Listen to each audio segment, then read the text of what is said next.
Well, good afternoon, everyone. I'm sure it has already been acknowledged and celebrated that we meet in the lands of the Ngunnawal and Ngambri people, but I also join in acknowledging them. Minister Jaishankar, good to see you again. Thanks for being with us today. Your commitment to our bilateral relationship is deeply valued, and it's already been mentioned, your book, The India Way, since we were last together in Sydney. You've produced another book, Why Bharat Matters, which I've also read and highly recommend to everyone here. It's a very valuable contribution. Both books are very well worth reading. And I did bring you some Diwali sweets, but maybe I'll get them to you. From my Western Sydney constituency, I brought you some sweets to celebrate Diwali, and we'll get those to you. But it's wonderful to see you today. High Commissioner Bagley, Your Excellencies, many High Commissioners and Ambassadors I see in the room today.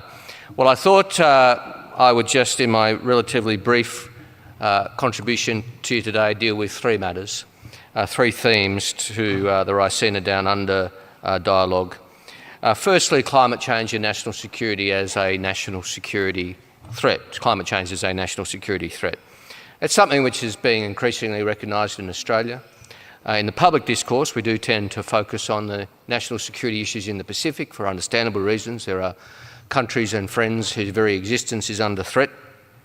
And that obviously we are concerned about from a humanitarian point of view, from a moral point of view, but we're also concerned about it from a national security point of view, because that has implications for the geopolitical stability of our region. By definition, if a country effectively ceases to exist, it's going to have massive implications for the stability and migration patterns in our region. But it is, if anything, a more acute issue in Southeast Asia. When you consider that 4 out of the 10 nations that have been most impacted by climate change over the last 20 years are in Southeast Asia.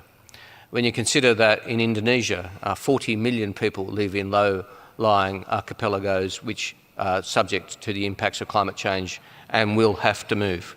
When you consider that in the period 2008 to 2018, 55 million people were displaced because of natural disasters, and those natural disasters are becoming increasingly frequent, acute and less natural. We need to think about climate change through a national security prism in Southeast Asia as much as, if not more, than we think about it in the Pacific. We certainly do that. I'm a member of the National Security Committee of the Cabinet. We certainly focus on these issues in our government. But of course, as the Raisina dialogue comes together, I would encourage you to think about climate change and its implications as a national security prism. Secondly, the focus on supply chains, which I hope and imagine will be factoring in your agenda. It's in Minister Jaishankar's book, Why Bharat Matters, the focus on supply chains. Supply chains, from my point of view as Minister for Energy and Climate Change, particular focus on the fact that we have a supply chain from which we get 99% of our products from one country in the most important transition that we've ever undertaken, the industrial revolution, the scale of the industrial revolution on a much shorter time frame. Throw into that the AI revolution and data centres, and we have a massive task in a very short time frame, and yet we are reliant on one country for 99% of the goods that are supplied to us. And that's not an Australian problem. That's a worldwide problem, and it's regardless of which country it was. Any country having a focus of 99% would be an issue. So hence, our policies are quite complementary. Our Future Made in Australia agenda is, of course, an economic policy. We want to create more value, add more value to our natural resources, but it also does have a prism of ensuring sovereign capability in an uncertain time and expanding our options. We're not going to make everything we need here, we can't. But when you think of the fact that we've put 60 million solar panels on our roofs over the last 10 years, we need to put another 60 million on over the next 6 years. 1% of those have been made in Australia. We're exposed if we don't fix that. So we want to make more things. We want India making more things. The Future Made in Australia policy and the Make It in India policy are entirely complementary. We want Indonesia making more things, Vietnam making more things, America making more things. We need to all collectively expand and diversify our supply chains. And the third and related matter I was going to raise is the importance and opportunity of cooperation on these great challenges. Now, in many ways, this is all a truism, but it's worth saying. This challenge is too big for any one country to face alone. And there are many, many areas we can cooperate. Australia and India are cooperating on solar technology and workforce development. And again, we have complementary and similar policies. Prime Minister Modi and the Modi government are looking at policies to encourage rooftop solar uptake, and as the country with the highest rooftop solar uptake in the world, we can share some learnings and some insights and some key findings. But cooperation extends way beyond that. Cooperation extends up to and including sharing energy. I was in Singapore 2 weeks ago, where the Singaporean government announced conditional approval for the Sun Cable development, which has the capacity to supply 20% of Singapore's energy needs. And again, it's working off our mutual interest. One thing that renewable energy takes many things. It takes sun and wind and skills and labour, but it also takes space, it takes room. We have plenty, Singapore has none. So there's a complementary arrangement there, where if Sun Cable still has significant hurdles to cross and to pass, but if Sun Cable does become a reality, it's a real symbol of the cooperation that is possible.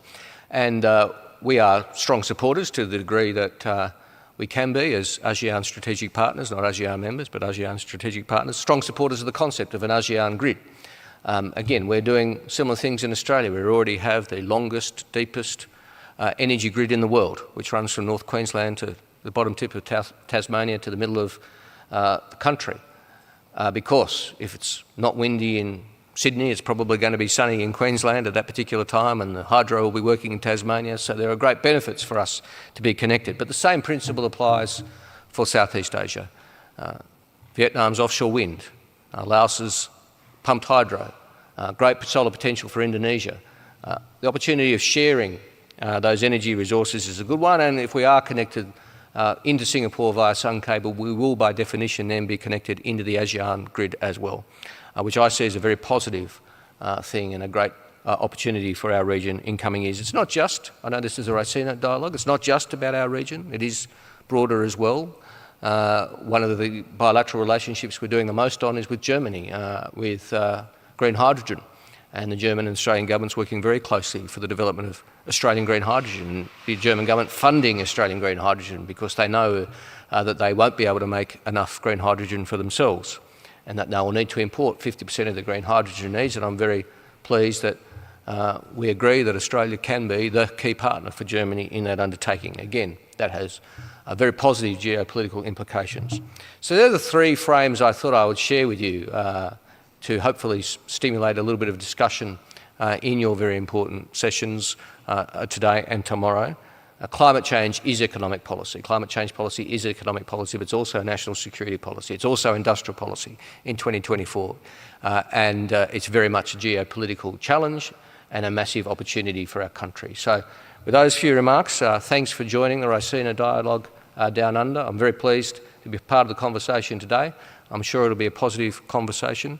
And the strength and quality of the delegations that have been received from ministers and high commissioners and ambassadors recognises to me that you also see it equally. So it's appropriate that it happens here in Parliament House, and I'm very pleased to be part of the conversation. Thank you very much.